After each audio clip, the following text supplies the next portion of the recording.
Saludos a cada uno de ustedes, hermanos y consiervos. Continuamos con la clase de homilética avanzada. En la clase anterior vimos acerca del despiece mecánico de un pasaje de las Escrituras. Bueno, hoy vamos a ver los principios básicos para la preparación de bosquejos expositivos. Así que bienvenido a esta clase, a cada uno de ustedes. Vamos a orar, hermanos, brevemente, por favor.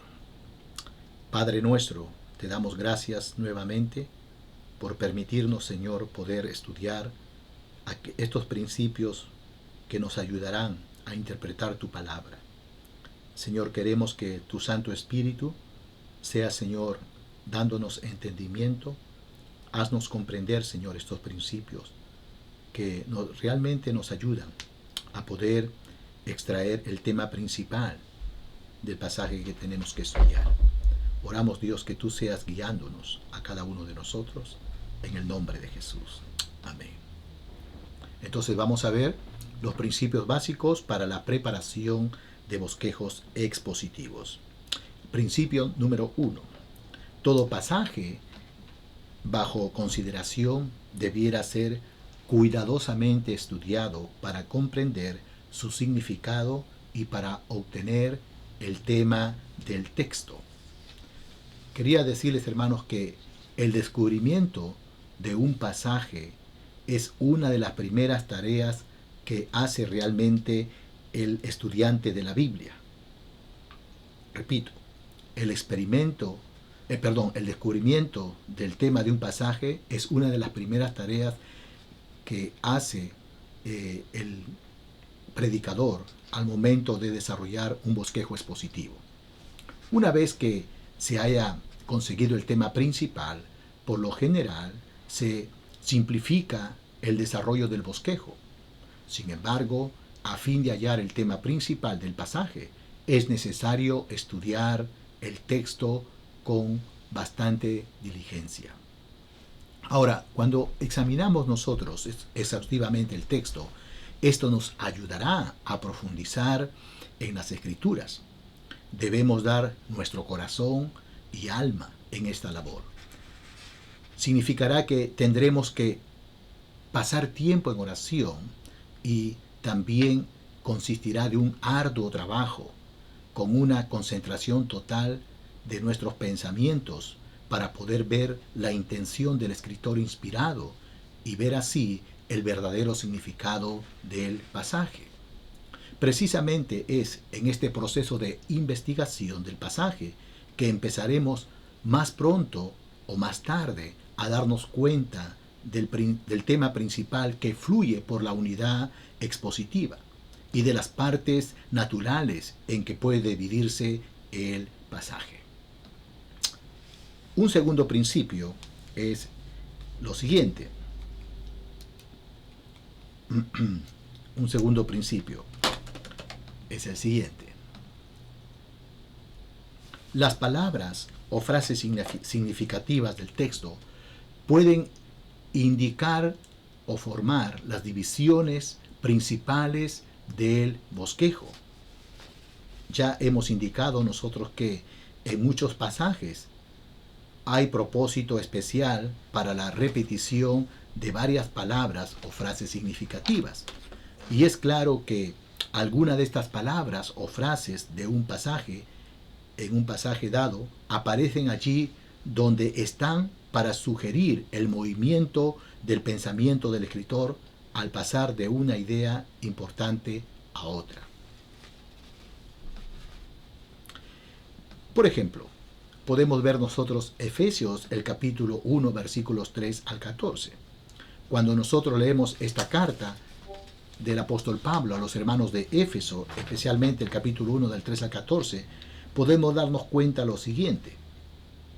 En el versículo 6 podemos leer y ver lo siguiente. Mire lo que dice: para alabanza de la gloria de su gracia con la cual nos hizo aceptos en el amado. Si tú lees el versículo 12, dice: a fin de que seamos para alabanza de su gloria, nosotros los que primeramente esperábamos en Cristo. Y en el versículo 14, que es la arra de nuestra herencia hasta la redención, la posesión querida, para alabanza de su gloria. Podemos darnos cuenta cómo aquí hay frases que se repiten en esta sección que estamos por estudiar. Bueno, entonces estas frases repetitivas, en cierto sentido, nos pueden indicar la formación de las divisiones principales del texto. Entonces, la repetición de estas frases nos lleva a investigar si el Espíritu Santo deseaba que cada una de estas fuera indicativa de una división de pensamiento. Al estudiar Efesios 1 del 3 al 14, con esto en mente, aprendemos que Pablo trata aquí de la obra de Dios en la redención. Cuando vemos los versículos nosotros del 1 al 3, en este caso, nos vamos a dar cuenta que aquí el apóstol Pablo nos describe que la obra de Dios el Padre en nuestra redención. ¿Cuál fue el papel que cumplió Dios en la obra redentora? Dios el Padre. Y cuando vemos nosotros los versículos del 7 al 12, se nos describe la obra de Dios el Hijo en este asunto de nuestra redención. Y cuando leemos los versículos del 13 al 14, se nos describe la obra de Dios el Espíritu Santo en cuanto a nuestra redención. Así, la obra de la redención, como podemos notar, es atribuida a las tres personas de la Trinidad. Y ahora se me viene en mente también cuando estudiamos Corintios, ¿no es cierto? También el apóstol Pablo también atribuye a la obra de dar los dones espirituales, a la obra de Dios el Padre, obra de Dios el Hijo y obra de Dios el Espíritu Santo. Algo que se me viene a la mente ahorita. Así que no es de asombrarse, hermanos, que el apóstol Pablo examine al terminar cada sección, al darse cuenta de esto, el apóstol Pablo pueda exclamar y pueda decir, para alabanza de su gloria. Principio número 3. El bosquejo puede ser sacado de la unidad expositiva en un orden diferente del que se halla en el texto. Repito, el bosquejo puede ser sacado de la unidad expositiva en un orden diferente del que se halla en el texto. Por lo general es bueno que las principales divisiones y subdivisiones sigan el orden preciso de los versículos en la Biblia tal como nosotros lo encontramos. Pero no siempre es necesario. A veces, por mantener el orden lógico o cronológico, se deban situar las divisiones principales o las subdivisiones en una secuencia diferente de la del texto. Por ejemplo, en Éxodo capítulo 12 versículos del 1 al 13, cuando leemos este pasaje con detenimiento y examinamos el texto, podemos nosotros tener el siguiente tema: las características del Cordero de la Pascua que tipifican o representan o apuntan a Cristo, el Cordero de la Pascua. Como título, el Cordero de Dios. Y podemos ver nuestros puntos principales o divisiones principales. En primer lugar, fue un Cordero designado por Dios. Éxodo 12, 1 al 3. Fue un cordero perfecto. Eso, Éxodo 12 al 5. Y luego, ¿qué seguiríamos? Si respetáramos el orden como está en el texto. Fue un cordero inmolado muerto, 12:6. Y luego, ¿qué seguiría? Los versículos del 8 al 11. Pero, por querer guardar un orden lógico, en el sentido de que primero el cordero fue designado, luego perfecto, luego muerto, para poder sustentar el Señor primero, para poder sustentar, el Señor primero tuvo que redimirnos. Entonces, en ese sentido, aquí colocamos los versículos 7 y 12 al 13, que Él fue un Cordero Redentor. Y luego, en el punto 5, fue un Cordero Sustentador. Entonces notamos aquí que las divisiones principales 4 y 5 no siguen la secuencia de los versículos en la unidad expositiva. A veces, por querer guardar este orden lógico, es necesario hacerlo. Por otro lado, tenemos el principio número 4. En el principio número 4 vemos lo siguiente: las importantes verdades sugeridas por el pasaje pueden tomar las principales divisiones del bosquejo. Bosquejos de este tipo, hermanos, por lo general, los formados a partir de los pasajes históricos y proféticos de la Biblia, tomando del pasaje las principales verdades o lecciones espirituales que parecen sugerir o ilustrar los hechos. En otras palabras, las verdades o principios espirituales vienen a ser las principales divisiones del bosquejo. Podemos ver un ejemplo de esto con respecto a aquel acontecimiento histórico de la caída del hombre. Me refiero al pasaje de Génesis, el capítulo 3, versículos del 7 al 13. Cuando nosotros leemos este pasaje nos damos cuenta de lo siguiente. Con el tema los terribles efectos del pecado en el hombre. ¿Qué vemos aquí? Bueno, al bosquejar este pasaje podemos darnos cuenta que bajo este tema el pecado afecta la relación del hombre consigo mismo. Vemos que sus ojos son abiertos para conocer el mal. Versículo 7a. El hombre se autoayuda para cubrir su pecado. Versículo 7, la parte B.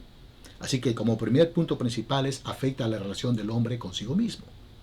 Su segundo punto principal afecta a la relación del hombre con los demás. Versículos del 11 al 13. El hombre reacciona a su pecado culpando a su esposa. En este caso, versículo 11 al 12. Y en segundo lugar, la mujer racionaliza su pecado culpando a la serpiente. Versículo 13. Y luego, como tercer punto principal, afecta a la relación del hombre con Dios. Versículos del 8 al 10. En este caso vemos que el hombre se esconde de la presencia de Dios. Versículos 8, 10b. Y el hombre tiene miedo. Versículo 10a. Ahora, noten ustedes que aquí he aplicado el principio anterior, porque he tratado de bosquejar este bosquejo de menor a mayor grado. Una cosa es afectar su relación con uno mismo, otra cosa es hacer daño a los demás, y otra cosa es afectar su relación con Dios, que es lo más importante para el hombre. Así que aquí tenemos nosotros, en este caso, un ejemplo de lo que es las importantes verdades vienen como puntos principales. ¿Ok, hermanos? Bien, un quinto principio es el siguiente. Se pueden unir 2 o 3 pasajes de mayor extensión procedentes de varias partes de las Escrituras para formar la base de un bosquejo expositivo. En base, hermanos, a este principio, la unidad expositiva no tiene que consistir necesariamente en un solo pasaje, en el que los versículos van correlativamente, sino que cuando 2 o 3 pasajes, sean breves o extensos, estén decididamente relacionados entre sí, están ligados, pueden ser tratados como si fuera uno solo. Nosotros podemos ver algunos ejemplos aquí en la palabra de Dios. Pero permítanme, hermanos, en esta oportunidad ver con respecto a la ofrenda de comunión que encontramos en la Reina Valera 1960 como ofrenda de paz y descrita en el libro de Levítico. Esto es un ejemplo de lo que estamos aquí nosotros diciendo. El primer pasaje que nos habla de la ofrenda de paz se encuentra en Levíticos 3 del 1 al 17. El segundo pasaje en Levíticos 7 del 11 al 15. Y el tercer pasaje en Levítico 7, 28 al 32. Ahora, con el propósito de obtener una visión global de las reglas para la ofrenda de paz, ¿qué es lo que hacemos? Bueno, agrupamos los pasajes y como resultado obtenemos el siguiente bosquejo que se aplica mediante la tipología a Cristo y al creyente. Y sí que podemos tener el siguiente bosquejo. Entonces el tema es, por ejemplo, las reglas acerca de la reconciliación de un pecador con Dios. Y mis 3 puntos principales son los siguientes. La manera en que se obtenía la reconciliación. Versículos del 1 al 17 del capítulo 3 de Levíticos. ¿Cómo se hacía? Mediante un sacrificio designado por Dios. Ahí están los versículos 1, 6 y 12 del capítulo 3 de Levíticos. En segundo lugar, por la identificación del pecador con la víctima. Y ahí tenemos el capítulo 3, versos 2, 7 al 8, 12 y 13. Mi segunda división principal es el método por el que podía disfrutarse la reconciliación. Capítulo 7, del 11 al 15, y capítulo 7, 28 al 32. Y hay dos subpuntos principales. por la participación del ofrecedor en la fiesta, Levíticos 7, del 11 al 15, y por la participación de los sacerdotes en la fiesta, Levítico 7, 28 al 32. Ahora cabe mencionar que los sermones de tipo biográficos se preparan con frecuencia de una forma similar, tal como nosotros aquí estamos considerando 2 o 3 pasajes y sacamos un bosquejo. Cuando usted estudia un personaje de la Biblia, por ejemplo, vamos a suponer la vida de Moisés, usted puede sacar así, ¿no es cierto? Pasajes, 2 o 3 pasajes, hasta 4 pasajes, y usted lo trata como si fuera uno solo, y de allí hace y forma su bosquejo. Un principio número 6, la cual debemos estar bastante atento aquí porque tiene que ver con el enfoque múltiple, ¿no es cierto? Bueno, el principio número 6 es el siguiente. Por medio del enfoque múltiple, podemos tratar un pasaje de las Escrituras de varias formas y tener de esta manera 2 o más bosquejos totalmente diferentes para el mismo pasaje. ¿Ok, hermanos? Ahora, recordarán ustedes que nosotros ya hemos visto o hemos hecho referencia al método del enfoque múltiple en relación con el tratamiento de los sermones textuales. ¿Recuerdan eso? Ahora, lo que es cierto del tratamiento de ciertos versículos individuales por este método, es cierto también del tratamiento de una unidad expositiva. En otras palabras, podemos llegar a producir varios bosquejos del mismo pasaje, cada uno de ellos diferentes de los demás. Obviamente, hermanos, cada bosquejo se basará en una idea dominante que el Espíritu Santo pueda indicarnos para llenar alguna necesidad o circunstancia de las personas a las que servimos en la iglesia, o para tratar otras situaciones en la iglesia local, o algo que la iglesia local esté afrontando en el complicado mundo en el que usted y yo vivimos. Podría ser. Sin embargo, si empezamos la preparación de nuestro sermón, ya decididos con un propósito determinado, y eligiendo después un pasaje para ello, nunca debiéramos nosotros forzar ideas fuera del pasaje para que concuerden con nuestro objetivo. En lugar de ello, debiéramos buscar en el pasaje concepto o verdades que se relacionan de manera apropiada con nuestro objetivo y que broten de manera natural del pasaje de las Escrituras en apoyo de aquel. Si nos encontramos en el pasaje, si no encontramos en el pasaje algo apropiado, adecuado para nuestro objetivo, lo mejor es dejar ese texto. Hay que hacer a un lado ese texto y buscar otro texto que se relacione con el propósito de nuestro discurso. Y como siempre, cada vez que usted busque un pasaje, hermanos, para apoyar lo que quiere decir de acuerdo al pasaje que está estudiando, ese pasaje tiene que analizar su contexto para ver si realmente está hablándose de lo que es su tema principal. Veamos en este caso, nosotros con la ayuda del Señor, 3 bosquejos diferentes de Mateo capítulo 14, versículos 14 al 21, aquel pasaje que trata de la alimentación de los 5,000. Al tratar nosotros de descubrir el contenido realmente de este pasaje, este puede ser considerado desde el punto de vista de cada persona o grupo de personas mencionadas en el texto, incluyendo, hermanos, a la persona de la Trinidad. Al actuar así, podemos hacernos preguntas como las que siguen. ¿Qué es lo que nos revela el pasaje acerca de ellas? ¿Qué es lo que dice o hace o experimenta cada persona? Así que veamos cada una de lo que estoy aquí yo diciendo. Para nuestro primer bosquejo, tomaremos nosotros lo que es los atributos de Jesús como la idea dominante. ¿Ok, hermanos? Así que vamos a tomar nosotros los atributos de Jesús como la idea dominante de la unidad expositiva. Entonces, basado en ello, el título que podemos poner es Nuestro incomparable Señor. Nuestro primer punto principal es la compasión de Jesús, porque así dice el texto, ¿no? Que cuando el Señor miró la multitud, tuvo compasión de ellas. ¿Y cómo se manifiesta esa compasión? Bueno, un primer subpunto, manifestada en su interés en la multitud, versículo 14a. Manifestada en su ministerio a la multitud, versículo 14b, porque se dedicó a servirles. En segundo lugar, un segundo punto principal, vemos la gentileza de Jesús, versículos 15 al 18. ¿Cómo se manifiesta esa amabilidad, gentileza del Señor Jesús? Manifestada en su respuesta de gracia a sus discípulos, versículos 15 al 16. Manifestada en su trato paciente hacia sus discípulos, versículos 17 al 18. Y por otro lado, vemos un atributo del Señor Jesús, su poder, el poder de Jesús, versículos 19 al 21. ¿Cómo se manifiesta este poder? Bueno, manifestado en aquel milagro, ¿no es cierto?, de multiplicar los peces y los panes, la alimentación a la multitud.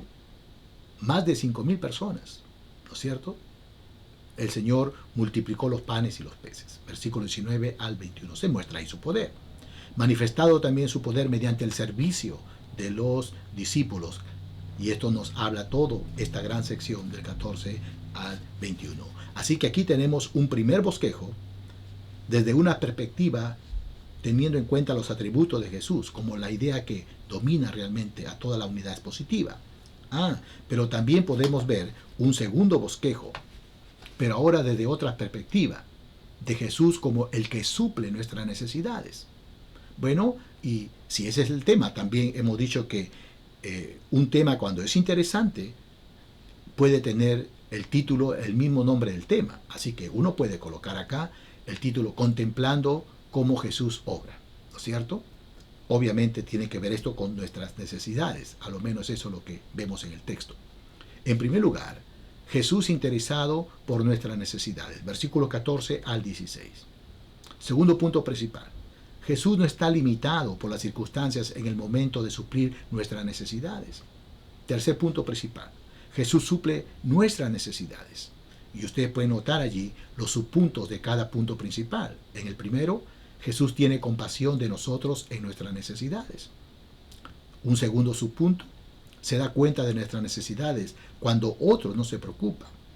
Y el segundo punto principal, sus dos subpuntos son los siguientes. En primer lugar, no se encuentra limitado por nuestra falta de recursos. En segundo lugar, no se encuentra limitado por cualquier otra falta. Y finalmente, en este tercer punto principal, que Jesús suple nuestras necesidades, tenemos dos subpuntos. Suple en abundancia nuestras necesidades, provee mucho más que lo suficiente. Así que ahí está un segundo bosquejo, pero desde una perspectiva, desde un punto de vista en cuanto vemos a cómo Jesús obra, Él supliendo nuestras necesidades. Pero se puede hacer un tercer bosquejo. Y este tercer bosquejo se le puede ver desde una perspectiva de la fe en relación con nuestras necesidades humanas. Por eso el título puede tener también aquí la relación de la fe con las necesidades humanas. Y tenemos aquí también tres puntos principales. El primer punto es el reto de la fe, versículos 14 al 16. Un primer subpunto, la razón del reto, 14 y 15. La naturaleza del reto, versículo 16. Un segundo punto principal, la obra de la fe, versículos 17 al 19. Un primer subpunto, el primer acto de la fe, versículo 17 al 18. Un segundo subpunto, el segundo acto de fe, versículo 19. Y el tercer punto principal nos habla acerca de la recompensa de la fe, versículos 20 al 21. Y tenemos dos subpuntos, la felicidad de la recompensa, versículo 20a, y la gran magnitud de la recompensa, versículo 20b hasta el 21. Así que aquí tenemos un tercer bosquejo desde una perspectiva de la fe en relación con nuestras necesidades humanas. Hermanos, así que estos son lo que nosotros hemos visto aquí. Ahora, un séptimo principio que podemos nosotros notar es el siguiente. Debemos notar el contexto de la unidad expositiva. Cuando nosotros, hermanos, vimos el sermón textual, dijimos que conocer el contexto es vital, esencial para interpretar correctamente el texto. Ahora, este principio también se aplica al sermón expositivo. ¿Ok, hermanos? Por lo general,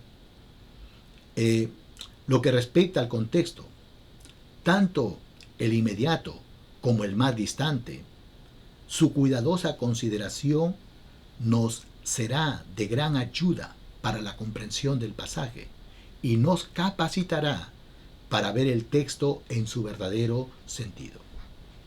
Permítame ver un ejemplo al respecto. Cuando nosotros vamos a la epístola a los romanos que escribió el apóstol Pablo, nos daremos cuenta que en el capítulo 12, Pablo comienza en el versículo 1 con las palabras: así que, hermanos, os ruego por la misericordia de Dios.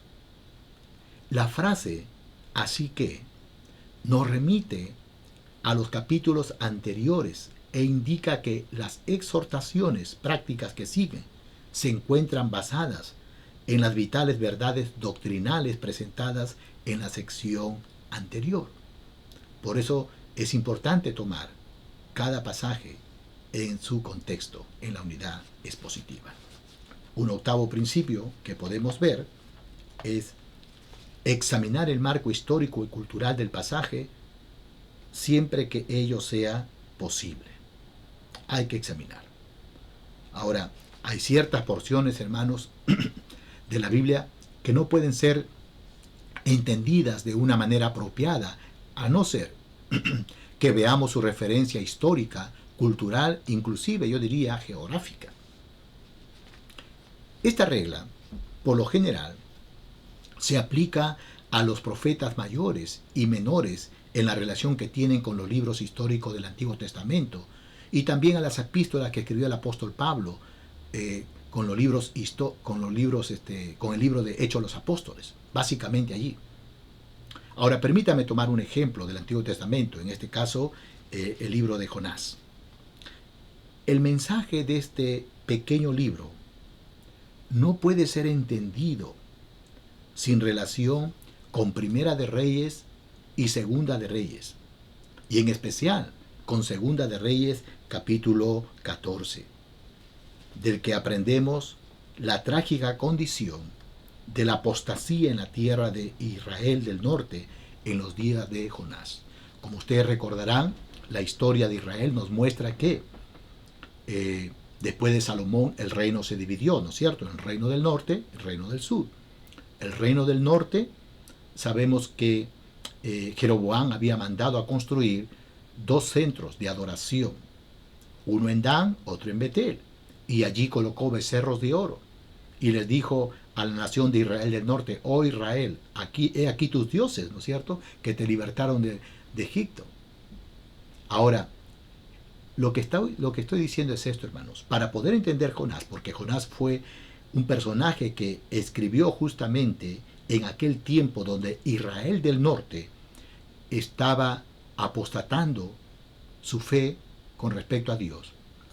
Cuando Jonás es enviado a Nínive para predicar la palabra de Dios a estos pueblos ninivitas que no conocían a Dios, y vio Jonás cómo el pueblo de Nínive se arrepintió y Dios los perdonó, la enseñanza para Jonás era que Israel del norte, un pueblo que profesaba conocer a Dios, cayendo en el pecado de la idolatría, la enseñanza es que si Israel del norte se arrepiente, Dios podría perdonar sus pecados. Pero si se mantiene en esa actitud de rebeldía contra Dios, simplemente habría bastante consecuencias para su vida. Pero, reitero, para poder entender el libro de Jonás, hay que leerlo a la luz de Primera de Reyes, Segunda de Reyes y específicamente Segunda de Reyes 14, porque eso nos va a dar justamente el marco histórico y cultural del pasaje. Eso es muy importante que nosotros consideremos. Principio número 9. Los detalles del texto debieran ser tratados de una forma apropiada, pero no exhaustiva. Si bien es cierto, hermanos, debemos tratar los detalles del texto de tal forma que saquemos su significado, al explicar sección tras sección, la Iglesia recibe la capacidad de comprender el significado y propósito que el texto quiere comunicar. Sin embargo, debemos tener mucho cuidado al momento de explicar los detalles. ¿Por qué? Porque existe el peligro de perderse en los detalles, quedando así el sermón cargado de material exegético. Debemos tener en cuenta que la exégesis no es el propósito último de un sermón, sino el medio por el cual descubrimos verdades contenidas en un pasaje. Es eso lo que nosotros vemos. De ahí que cuando predicamos un sermón expositivo, debemos escoger un solo tema principal. Por tanto, debemos introducir en nuestro mensaje solamente aquellos detalles que sean pertinentes al tema. Ahora, también es verdad que en algunas ocasiones hay detalles que parecen ser insignificantes a primera vista, pero pueden tener gran importancia. A veces puede encontrarse una gran significancia en un tiempo verbal, o en una proposición, o en otra parte de la oración. A veces puede encontrarse allí. Y finalmente, el principio número 10, las verdades contenidas en el texto deben relacionarse con el presente. ¿Ok? Una de las críticas, hermanos, que comúnmente se hacen a los sermones expositivos es que el predicador que usa este método de dirigirse a la iglesia deja frecuentemente de aplicar las escrituras a los hombres en sus circunstancias y medios actuales. El asunto es que el predicador se centra mucho tiempo en explicar el texto, que no tiene tiempo para mostrar cómo se aplica el pasaje a temas actuales y vitales. Es eso lo que puede pasar. Ahora, hermanos, debemos reconocer que esto no es culpa de las Escrituras, porque la palabra de Dios es viva y eficaz y poderosa, y tiene una aplicación constante, pertinente y universal para todos los hombres en todas las épocas y circunstancias de la vida. En realidad, esta es la responsabilidad de todos nosotros que predicamos la palabra de Dios. Necesitamos, hermanos, ver la necesidad y la importancia de aplicar la verdad divina a los problemas y condiciones que afrentan los hombres en el día de hoy. ¿Ok, hermanos? Bueno, todo esto, hermanos, como ustedes verán, estos 10 principios que hemos visto, requiere un estudio, un esfuerzo por aplicar cuando estudiemos el pasaje que nos toca predicar. Que el Señor le bendiga, hermanos. Si Dios permite, estaremos nuevamente en clase la próxima vez.